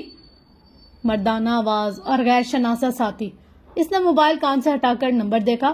پنڈی اسلام آباد کا سرکاری نمبر تھا. جی بات کر رہی ہوں, آپ کون؟ ڈاکٹر صاحبہ میں رائزنگ پاکستان سے بول رہا ہوں. ہم آپ کو اپنے شو میں انوائٹ کرنا چاہتے ہیں. دوسری جانب کوئی پروڈیوسر صاحب تھے. اچھا, مگر کس سلسلے میں؟ آپ کو ابھی چند ہفتے قبل راکا پوشی سے آرمی نے ریسکیو. سوری, مجھے کوئی انٹرویو نہیں دینا. وہ رکھائی سے کہہ کر فون بند کر کے دوبارہ فائل کی طرف متوجہ ہو گئے. چند لمحوں بعد دوبارہ گھنٹی بجے. اس نے اسکرین پر چمکتا نمبر دیکھا. وہی 9 سے شروع ہونے والا نمبر. جی ڈاکٹر صاحبہ, ہم آپ کو انٹرویو کے لیے بہت اچھا. رانگ نمبر, میں وہ پریشے جہاں زیب نہیں ہوں. بائے. اس نے درستگی سے بات کاٹ کر فون رکھ دیا. فوراً ہی گھنٹی دوبارہ بج اٹھی. اس نے دیکھا بھی نہیں کہ اس بار اسکرین پر جگمگاتا نمبر نیا ہے یا وہی, اور تیزی سے فون کان سے لگایا. جی فرمائیے. لہجے میں دبا دبا سا غصہ تھا. السلام علیکم ڈاکٹر پریشے جہاں زیب. لہجہ بھاری اور روبدار تھا. جی اب آپ کو کیا پرابلم ہے؟ اس کو اتنا شدید غصہ چڑھا تھا کہ اس نے مختلف آوازوں اور لبے لہجے کو نوٹ ہی نہیں کیا. میم, آپ کو یاد ہوگا آپ کو راکا پوشی سے پاک آرمی نے گناہ کر دیا تھا. پاک آرمی نے مجھے ریسکیو کر کے, میں معافی چاہتی ہوں کہ میں بچ کر زمین پر آ گئی. خدا کے لیے مجھے معاف کر دیں. میں اگلی دفعہ زندہ بچ کر آنے کی غلطی نہیں کروں گی. اب مجھے کال مت کیجیے گا. کھری کھری سنا کر اس نے کال منقطع کی اور پھر موبائل رکھ کر آرام سے بیٹھ گئی. اتنے دن ہو گئے تھے پھر بھی لوگ بھولے نہیں تھے ابھی تک. بڑبڑاتے ہوئے اس کی نگاہیں میز پر رکھے کیلنڈر پر پڑی جو اسے سعید بک بینک سے کتابوں کی خریداری پر مفت ملا تھا. اس نے گھڑی دیکھی. رات کے 8 بجنے کو تھے. وہ اٹھنے ہی لگی تھی. سو کیلنڈر کا صفحہ پلٹا. وقت کو 4 گھنٹے پہلے اکتوبر میں لا کھڑا کیا. اکتوبر کے صفحے پر تاریخوں سے اس طرف دریا کے درختوں کے جھنڈ کے پار راکا پوشی کھڑا تھا. اس کی چوٹی دھند میں لپٹی تھی. جو چیزیں بھول جانا چاہتی تھی جانے کیوں بار بار اس کے راستے کو کسی ڈراؤنی کالی بلی کی طرح کاٹ جاتی تھی. اس نے کیلنڈر اٹھا کر میز کے دراز میں رکھ دیا اور کرسی پیچھے کر کے کھڑی ہوئی. اس کا موبائل ابھی تک آف تھا. ہفتہ 8 اکتوبر 2005. سفید دودھ سے اجلی برف کے درمیان سیدھی لکیر کی طرح دراڑ پڑ رہی تھی. دراڑ کے نیچے کی شفاف برف سلائیڈ ہو کر نیچے نشیب میں گر رہی تھی. ہر سو برفیلی سفید دھول تھی. افق اس دھول میں دب گیا تھا. وہ حلق کے بل چلا کر افق کو پکار رہی تھی. وہ کہیں نہیں تھا. ارد گرد کے پہاڑ اس پر کہکے لگا رہے تھے. وہ ایک جھٹکے سے اٹھ بیٹھی. اس کا پورا جسم پسینے سے شرابور تھا. اس نے بے یقینی کے عالم میں اپنے چہرے کو چھوا. وہاں اس کو پسینہ آ رہا تھا. وہ راکا پوشی پر نہیں تھی. وہ اپنے نرم گرم بستر میں اپنے خوبصورت اور آرام دہ کمرے میں موجود تھی. اس نے دوپٹہ اٹھا کر چہرہ خشک کیا. خود کو نارمل کرنے میں اسے چند منٹ لگے. وہ خوف زدہ کر دینے والا خواب اس کا پیچھا نہیں چھوڑ رہے تھے. اس نے گھڑی پر نگاہ دوڑائی. 8:45 ہونے والے تھے. گاڈ, مجھے تو 8 بجے تک ہسپتال پہنچنا تھا. وہ تیزی سے پاؤں میں سلیپر ڈالے باتھ روم کی جانب بھاگی، منہ پر چند چھینٹے مارے، بالوں کو سنوارے بغیر کچن میں گھسائے الٹے سیدھے جوتے پہن کر وہ 5 منٹ میں باہر آ گئے۔ وہ مانی اور نشا سامنے نظر نہیں آ رہی تھی۔ ماموں تو شاید آفس جا چکے تھے۔ ڈائننگ ہال میں ناشتہ نہیں لگا تھا۔ اس نے جلدی سے فریج کا دروازہ کھول کر نیسلے اورنج جوس کا بڑا سا پیکٹ نکالا اور اسے منہ سے لگاتے ہی اسے یاد آیا آج تو روزہ تھا۔ اسے خود پر ہنسی بھی آئی اور شرمندگی بھی محسوس ہوئی۔ جوس کا پیکٹ ہاتھ میں پکڑے اس نے دوسرا ہاتھ فریج کھولنے کو بڑھایا اور دوسرے پل زمین زور سے ہلی۔ جوس کا پیکٹ اس کے ہاتھ سے چھوٹ کر فرش پر گرا۔ بے اختیار لڑکھڑاتے ہوئے اس نے قریبی میز کا کنارہ مضبوطی سے تھاما۔ زمین نے 2 زوردار جھٹکے دیے اور پھر سکوت چھا گیا۔ مجھے خواب اور چکر بہت آنے لگے۔ خود کو کوستے ہوئے اس نے پیکٹ اٹھا کر فریج میں رکھا اور ملازم کو فرش صاف کرنے کا حکم صادر کر کر پرس کندھے پر ڈالے باہر نکل آئی۔ اس کا ذہن تیزی سے کام کر رہا تھا۔ ڈاکٹر وسطی سے دیر سے آنے پر کیے جانے والے بہانے سوچ رہا تھا۔ ہسپتال میں ماحول معمول کا تھا۔ سامنے استقبالیہ کاؤنٹر تھا، دونوں اطراف میں چمکتی دمکتی راہداریاں، مگر ان راہداریوں میں ادھر ادھر بھاگتے لوگوں کا ہلکا سا غیر معمولی پن تھا۔ تھوڑی سی ہلچل، تھوڑی سی افراتفری۔ وہ تیزی سے سامنے سے آتے ڈاکٹر وسطی کی جانب بڑھی۔ وہ سر میں آنے ہی والی تھی کہ میری کار۔ ٹھیک ہے آپ ایمرجنسی میں جائیں، وہ عجلت میں کہہ کر آگے بڑھ گئے۔ آج سر نے ڈانٹا نہیں؟ وہ حیران ہوتی پلٹی تو سامنے ریسیپشن ڈیسک پر اوپر CCTV پر لگی اسکرین پر نظر پڑی۔ نیوز فلیش تھی جس سے اسے علم ہوا کہ چند منٹ قبل اس کا سر نہیں چکرایا تھا، وہ زلزلہ تھا۔ اب حشر برپا تھا۔ اسے نہیں معلوم تھا وہ کتنے گھنٹوں سے مسلسل مریضوں میں گھری تھی۔ اس کی اب ایک ٹانگ ایمرجنسی میں تھی تو دوسری جنرل وارڈ میں۔ زخمیوں کو لانے کا سلسلہ کئی گھنٹوں سے جاری تھا، بلکہ اب تو کشمیر سے بھی زخمی لائے جا رہے تھے۔ راولپنڈی، اسلام آباد کے تمام سرکاری ہسپتال فل تھے۔ ہر چند منٹ بعد اسٹریچر زخمی لائے جا رہے تھے۔ کوئی خون میں لت پت، کوئی جسمانی اعضاء سے محروم، تو کسی کا چہرہ مسک ہو کر سیاہ ہو چکا تھا۔ عجیب منظر تھا۔ صرف مارگلا ٹاورز تک محدود نہیں رہا تھا، بلکہ کشمیر کے چناروں تک یہ قیامت خیز ہلاکت تھی۔ مانسہرہ، ایبٹ آباد، باغ، وادی نیلم، وادی جہلم، گڑھی، دوبٹہ گڑھی، ہدیکل، باناگال، ڈھاکہ اور ایسے نام والے بہت سے شہر اور گاؤں جو آدھے پاکستان نے زندگی بھر میں نہیں سنے تھے۔ سیاست دانوں اور وزیر تو مارگلا ٹاور کے ملبے پر کھڑے ہو کر تقریر کر کے اور فوٹو بنوا کر جا چکے تھے، مگر ہسپتالوں میں ایمرجنسی نافذ تھی۔ جانے کتنی دیر بعد وہ ذرا جو کمر سیدھی کرنے کو بیٹھی، ایک طرف رکھے صوفے پر جا کر قریب کسی ڈاکٹر کا فکرہ کانوں میں آیا۔ یہ سب ہمارے گناہوں کی سزا ہے۔ اس کا ایک دم پارا ہائی ہو گیا۔ گناہوں کی سزا ہے تو پھر اللہ سے معافی مانگے اور اپنی اصلاح کریں، بجائے ادھر ادھر بیٹھ کر دوسروں کو نصیحت کرنے کے۔ تبدیلی ہمیشہ میں سے شروع ہوتی ہے۔ غصے سے کہہ کر وہ اٹھی اور تیز تیز قدموں سے چلتی راہداری کا موڑ مڑتے ہوئے کسی سے ٹکراتے بچی۔ سوری میں اسی بگڑے موڈ میں سوری کرتے کرتے وہ رک کر اس نوعمر لڑکی کو دیکھنے لگی۔ وہ ٹکرانے ہی والی تھی۔ وہ بہت جانے پہچانی شکل تھی۔ ڈاکٹر پریشے، کیسی آپ؟ اس نے آستین کوہنی تک چڑھا رکھی تھی۔ غالباً مارگلا ٹاور سے لانے میں رضاکارانہ طور پر مدد کر رہا تھا۔ ٹھیک ہوں، تم وہی ہو نا جس کے ابا کے بارے میں آپ نے پیش گوئی کی تھی کہ انہیں ترقی ملے گی، جبکہ پچھلے ہفتے ریٹائر ہو گئے ہیں؟ وہ مسکرا کر بولا۔ تو مجھے تو حسیب نے کہا تھا، وہی بڑا امپریس تھا جنرل ہسپتال سے، میں تو نہیں۔ ظاہر ہے ان جیسا ہینڈسم کور کمانڈر پنڈی کو کبھی نہیں ملا۔ اچھا ہٹو راستے سے، وہ رکھائی سے کہہ کر اس کی طرف سے آگے نکل گئے۔ پلٹ کر اسے دیکھنے لگا وہ اس وقت جب تک وہ راہداری کے آخری سرے سے آگے غائب نہیں ہو گئی، اور پھر سر جھٹک کر خود بھی مخالف سمت ہو لیا۔ بدھ 12 اکتوبر 2005۔ کچھ پتہ چلا تمہاری کزن کا فرح؟ ہسپتال جانے کے لیے تیار ہوتے ہوئے اس نے فون کان سے لگائے پوچھا۔ فرح اس کی کولیگ ڈاکٹر تھی اور 8 اکتوبر کے زلزلے کے بعد اکٹھے کام کرنے کے باعث دونوں میں اچھی خاصی دوستی بھی ہو گئی تھی۔ نہیں یار، ان کا اپارٹمنٹ دوسرے فلور پر تھا اور مارگلا ٹاورز کے دوسرے فلور پر تو 8 فلور گرے پڑے۔ اچھا، میں نے تمہیں فون اس لیے کیا تھا کہ مظفر آباد میں پیرامیڈیکل اسٹاف کی ضرورت ہے۔ میں نے 2 والنٹیئر کر دی ہیں، تم چلو گی؟ نہیں، میں ادھر ہی ٹھیک ہوں۔ ویسے تم جاؤ گی کیسے؟ آرمی ہیلی کاپٹر۔ اور کیسے؟ روڈ تو ابھی تک بلاکس ہیں، لینڈ سلائیڈنگ بھی اچھی خاصی ہوئی ہے۔ چلو پھر بات ہوتی ہے۔ پریشی نے الوداعی کلمات کہہ کر فون رکھ دیا اور جلدی جلدی تیار ہو کر باہر نکلی۔ رات 3 بجے وہ سوئی تھی، سو آج دیر سے آنکھ کھلی۔ السلام علیکم پھپھو۔ ماموں، آپ ابھی تک آفس نہیں گئے؟ پھپھو بھی ماموں کے ہمراہ لاؤنج میں ہی بیٹھی تھی۔ وہ بیک وقت دونوں کو مخاطب کر کے بولی، بس نکلنے لگا ہوں، تم نے سحری نہیں کی؟ بس اٹھ نہیں سکی مگر نیت کر لیے، وہ اپنی اصلی لاپرواہی سے بولی۔ ماموں واقعی جانے ہی والے تھے، سو اٹھ کر چلے گئے۔ وہ مروتاً کچھ دیر کے لیے پھپھو کے پاس بیٹھ گئی۔ پھپھو نے بات شروع کی، ظاہر ہے اب بھائی کی وجہ سے لیٹ ہی کریں گے، مگر تیاری تو بہرحال کرنی ہے۔ میں پٹیالہ والوں سے دونوں سیٹ اٹھانے جا رہی ہوں، تم بھی چلو گی؟ پھر آگے مہندی کا بندوبست بھی کرنا ہے، وہ تم خود ہی کر لینا۔ اب مجھے کیا پتا آج کل کی لڑکیوں کی پسند کا۔ حیرت سے منہ کھولے انہیں دیکھنے لگی۔ میں تمہیں لینے آئی ہوں، انہوں نے وضاحت کی۔ اس نے رک کر پھپھو، ملک پر اس وقت آفت ٹوٹ پڑی ہے، لوگ مر رہے ہیں اور آپ لوگوں کو جوڑے کی پڑی ہے۔ اسے سخت صدمہ پہنچا۔ وہ تو ٹھیک ہے مگر زلزلہ ہم پر تو نہیں آیا، نہ ہی ہم لائے، یہ دکھ سکھ تو چلتے رہتے ہیں، اب ان کے لیے خوشیاں بھی حرام کر لیں۔ پھپھو کو اس کی بات پسند نہیں آئی تھی۔ دکھ سکھ چلتے نہیں رہتے، دکھ سکھ تو آتے ہیں اور ٹھہر جاتے ہیں۔ جانے کتنے بچے بوڑھے اس زلزلے میں جان ہار گئے۔ فرض کرے ہم تب بھی خوشیاں مناتے اگر ان کے مرنے میں یا سیف ہوتے، خدا نہ کرے سیف کیوں ہوتا، وہ دہل کر بولی۔ وہ انہیں دیکھ کر رہ گئی۔ انہوں نے صرف سیف کا نام لیا، انہیں صرف سیف پیارا تھا، یہ کہ خدا نہ کرے تم اور سیف کیوں ہوتے، وہ کسی گنتی میں بھی نہ تھی۔ کم از کم پاپا کا کفن تو میلا ہونے دیا ہوتا پھپھو، وہ تیزی سے کہہ کر باہر نکل آئی اور پھر کتنی ہی دیر دروازے کے ساتھ کھڑی خود کو نارمل کرنے کی کوشش کرنے لگی۔ وہ شاید اس دنیا میں کسی کے لیے بھی اہم نہیں تھی سوائے اس شخص کے جو اسے کرا کرم کی پری سمجھتا تھا، جس نے محبت بھی کی تھی اور اظہار بھی نہیں کیا تھا۔ ہسپتال کے سارے راستے وہ بے آواز روتی آئی تھی۔ پھر ہسپتال پہنچ کر اس نے فوراً ڈاکٹرز کو جوائن کیا۔ فرا تم مظفر آباد جا رہی ہو نا، تو پھر مجھے بھی ساتھ لے چلو۔ اس نے فرا کو ملتے ہی جانے کا فیصلہ سنایا، وہ جو تمام راستہ سوچتی آئی تھی۔ ٹھیک ہے پھر ابھی چلو، فرا نے مصروف سے انداز میں کہا اور آگے کو بڑھ گئی۔ وہ آج پھر ایک دفعہ پھر ان پہاڑوں میں واپس جا رہی تھی جن کی شکل نہ دیکھنے کی قسم اس نے کھائی تھی۔ 3 ماہ قبل بھی وہ پھپھو اور ندا آپا کے لگائے زخموں سے نجات کے لیے پہاڑوں میں گئی تھی۔ آج پھر اس نے فرار حاصل کرنے کا وہی راستہ سوچا تھا۔ جمعہ 14 اکتوبر 2005 مظفر آباد۔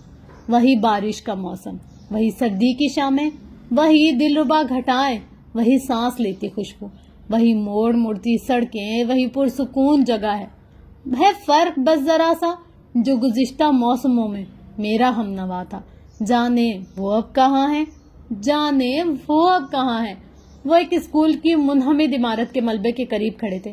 اس کی پشت پر سبزہ زار تھا جس کے آخری کنارے پر کھڑے ہیلی کاپٹر کے پروں کی بھاری گڑگڑاہٹ اس احاطے میں موجود 20 لوگوں کے کانوں پر ہاتھ رکھنے پر مجبور کر چکی تھی۔ چھت کے ٹوٹے ٹکڑوں اور وزنی لوہے کی سلوں تلے جانے کتنے بچے ابھی تک زندہ تھے۔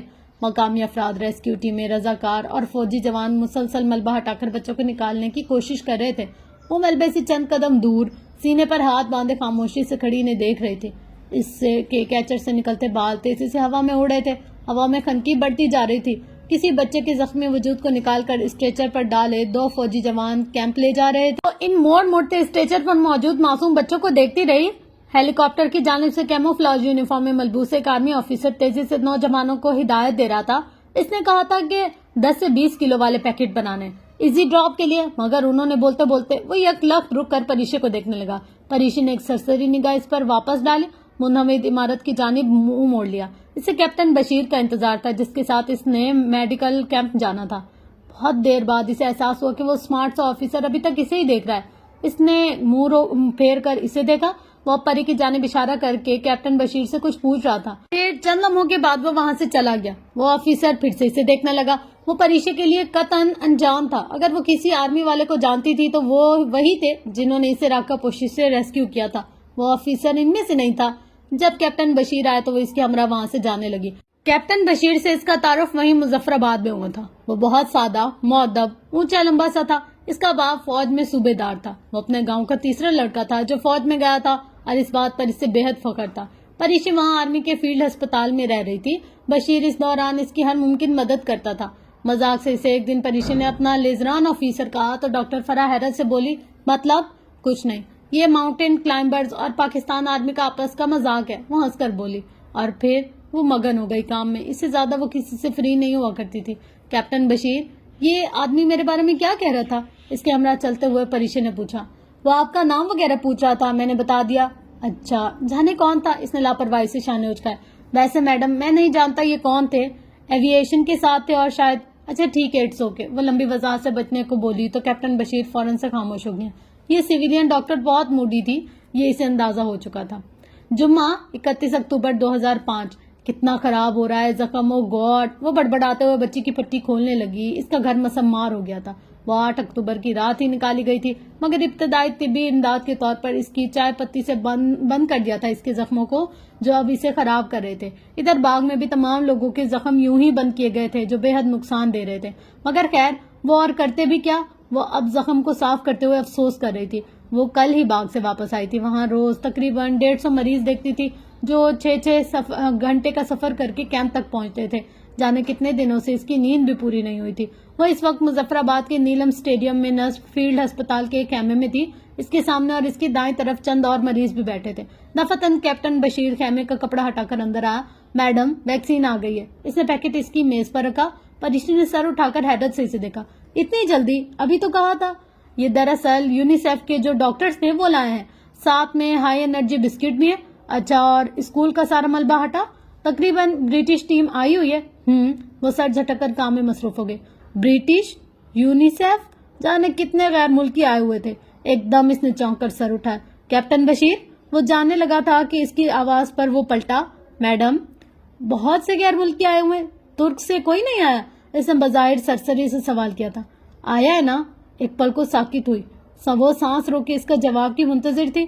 तैयब अर्दोगान आया था शौकत अजीज के साथ। कल पूरे इलाके का दौरा किया है। इसके असाब ढीले पड़े। अच्छा। वो फिर से बच्ची के जख्म पर झुक गए। इस दौरान बशीर बाहर जाने के लिए खेमे का पर्दा उठा रहा था। तब परीशन ने फिर से इसे पुकारा। सुमो। पर्दे को हटाता इसका हाथ रुक गया और इसकी बात सुनने लगा। तुर्की से कोई आए तो मुझे बताना। जाने किस उम्मीद पर इसने कह डाला था। तुर्की से किसी ने आना है क्या? नहीं, आना तो नहीं है। आना तो किसी ने नहीं है। वो उदासी से सर झटक बच्चे की पट्टी करने लगी। ना समझते हुए बशीर बाहर निकल गया। खेमे का कपड़ा इसके पीछे हिलता रहा। 22 अक्टूबर 2005। अस्पताल से कुछ दूर वो एक पत्थर पर खामोशी से बैठी खामाओं की सरसराहट सुन रही थी। सफेद ओवरऑल पहन रखा था, बाल कैचर में मुकीद थे, पाँव में सफेद और हल्के गुलाबी जॉगर्स थे। रंग अब फीके पड़ गए थे इसके, जिंदगी की तरह। वो कुछ देर पहले का मौसम था और वो हमेशा की तरह इस मौसम में उदास हो जाती थी। आज वक्फे वक्फे से आफ्टर शॉक्स, दरमियाने दर्जे के जलजले आते रहते। सामने एक झटके के दौरान हकीकतन 2 टुकड़ों में टूटने को था।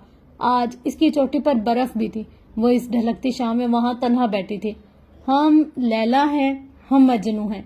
ये गीत उफक बेस कैंप में हुंजो कसर रिपोर्टर्स को सुनाता था। और ऊपर जब वो बर्फानी गारों में बर्फबारी में दब चुके थे तब वो थक हार कर यही गीत गुनगुनाता था। वो इसे भूला ही कब था। वो तो हर लम्हा हर पल इसके साथ होता था। वो कहीं बर्फ देखती, बर्फानी गार में चित लेटा उफक याद आ जाता। वो बारिश देखती तो इसे व्हाइट पैलेस की सीढ़ियों पर मोरों को यही लैला मजनू वाला तुर्क गीत सुनाता उफक याद आ जाता।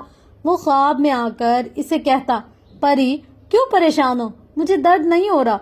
वो जानती थी इसे दर्द हो रहा है। कभी वो कहता, मेरे साथ चलो, मैं तुम्हें तुर्की ले जाऊंगा, और वो नींद में रोने लगती। इसने अपना हाथ इस जगह पर देखा जहां 3 माह कबल माहो ढूंढ के किनारे उफक शांतिया बांध लगा रहा था।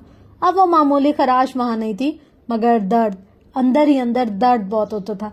जब ये दर्द शिद्दत इख्तियार कर लेता तो वो रो दिया करती थी, उफक वापस लौटा, मेरा जख्म दर्द कर रहा है, मुझे दवा लगा दो, इसी बहाने ही लौट आओ।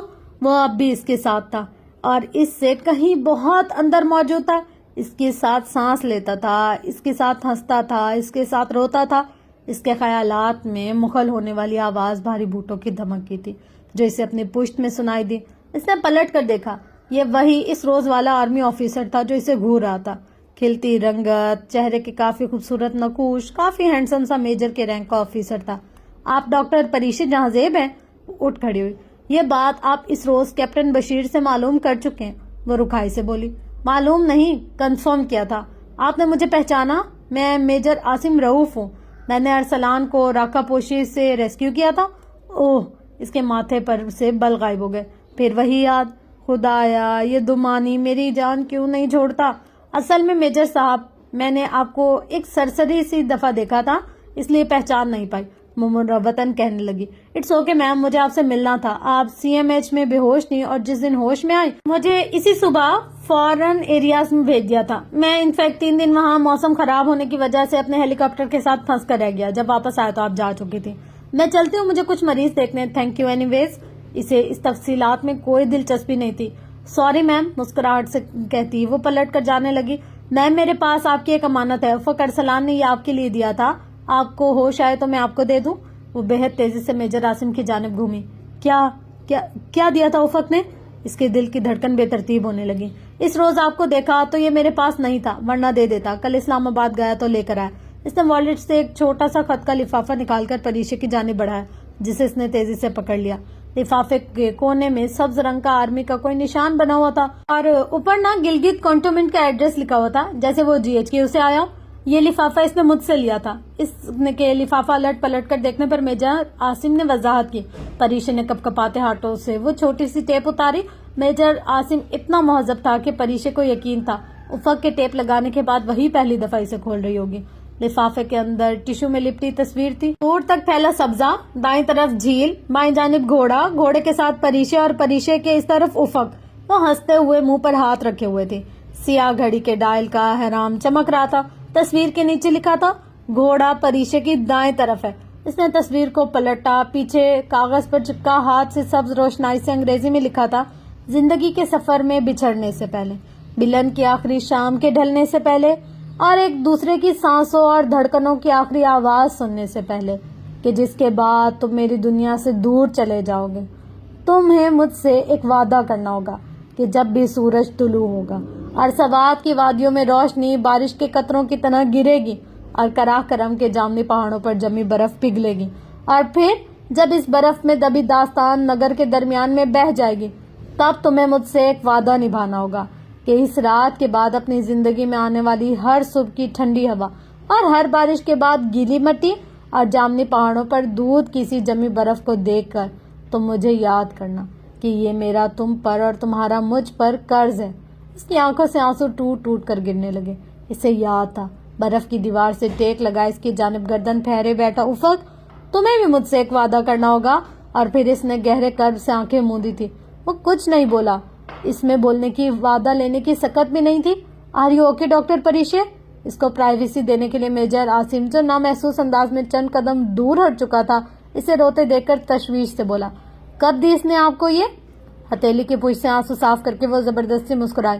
जब वो आपसे मिलने अस्पताल आया था, आप बेहोश थी। वो आपके कमरे से बाहर आया और मुझे लिफाफा, टिश्यू, पेन और कागज मांगा। फिर इसने पॉकेट से एक पिक्चर निकाली, इसकी पुश्त पर कागज लगाकर कुछ लिखा, टिश्यू में लपेटा, पेन मुझे दिया और लिफाफे में बंद करके करीब रखी किसी दवाई की डब्बिया पर लगी टेप उतार कर लगाई। और ये इसने मुझे आपको खुद देने की ताकीद की थी, वरना जब मैं काम से स्कर्दू गया था तो बिलाल या खालिद को देकर जा सकता था, इसलिए मैंने बाद में आपको ये कोरियर भी नहीं किया। हालांकि आपका एड्रेस और नंबर मेरे पास था, आपको कॉल भी की, SMS भी किया, मगर किसी गलत फहमी के बिना पर आपने मेरी बात नहीं सुनी। फिर मेरा पिंडी आना ही नहीं हुआ। काम बहुत मसरूफ था। अब इत्तेफाक से आप मिल गई हैं तो मैं ये ले आया हूँ। बहुत माजरत देर करने पर। मुझे आपकी कॉल रिसीव करना कतई याद नहीं, मगर thank you so much major Asim. My pleasure ma'am. वो खुश दिली से मुस्कुराए। इसने एक मर्तबा भी नहीं पूछा कि वो क्यों रो रही थी। कोई तजस्सुस, कोई सवाल नहीं। वही टिपिकल मगर बहुत डिसेंट आर्मी मैन। और वाइफ और बच्चे ठीक हैं आपके? परीशे ने यूं ही इखलाकन पूछ लिया। जी मैं विश बिल्कुल ठीक है, बच्चे भी पिंडी में होते हैं। वो शाइस्तगी से मुस्कुराया। फिर एक दो बातें कहकर वो वहां से चला गया और वो वहां खड़ी सोचने लगी, क्या उफक को वाकई याद आने का वादा करने की जरूरत थी? क्या वो इसे भूल सकती थी? फ्रेंड्स, ये थी आज की एपिसोड। होप सो कि अगली एपिसोड लास्ट होगी या फिर एक छोटा सा पार्ट होगा। कोशिश ये करूंगी कि अगली लास्ट हो। और आप लोग बताइए कि आप लोग को ये नॉवेल कैसा लग रहा है। फाइनली जी वो लोग बचकर आ गए हैं और अब पता नहीं जिंदगी कहाँ लेकर जा रही है। मतलब ये वाली स्टोरी कुछ समझ में नहीं आ रही। अब उसका अब्बा मर गया, फुप्पो से कैसी मुरवत, मतलब मर गया है जो जिसने रिश्ता किया था, तो अब फुप्पो को मिन्नतें करने की या उनके कारनामे सुनने की जरूरत ही क्या है? तो क्या बनती है यार। खैर, हर किसी की अपनी मर्जी होती है। हमने तो नॉवेल पढ़ना है, पढ़कर आप लोग के साथ शेयर करना है और होप्स हो कि आप लोग को भी पसंद आएगा। तो इंशाल्लाह मिलते हैं नेक्स्ट एपिसोड में। तब तक के लिए अपना गिरदोना और अहलो अयाल का बहुत ज्यादा ख्याल रखिएगा। और एक चीज जिसके लिए मैं दिल से सॉरी करना चाहती हूँ कि इस नॉवेल में ना मेरी जबान बहुत ज्यादा फंबल कर रही थी, तो उसके लिए मैं दिल से शर्मिंदा भी हूँ आप लोगों से और माजरत भी। असल में मुझे ना इस किस्म के जो ट्रैवलिंग वाले होते हैं ना, उनसे कोई ऐसा खास शुगफ नहीं है। मतलब मुझे ऐसे नॉवेल्स पसंद है जिसमें कि रोमांटिक कहानी हो या फिर ऐसा है कि कोई सबक हो। अब ये पूरी एक हिस्ट्री है, भाई इसने ऐसे किया, फिर यूं हुआ, फिर यूं हुआ, ये वाली चीज़ें ना थोड़ी अच्छी नहीं लगती। मतलब बाकी ये है कि ओवरऑल नॉवेल अच्छा है। आप लोगों को हर किसी की ना चॉइस अलग होती है। हो सकता है जो चीज़ मुझे पसंद ना आपको वो बहुत पसंद आए। तो बस इस चीज़ को लेकर हम डिस्कस नहीं करते। मिलते हैं इंशाल्लाह नेक्स्ट एपिसोड में। तब तक के लिए लव यू ऑल।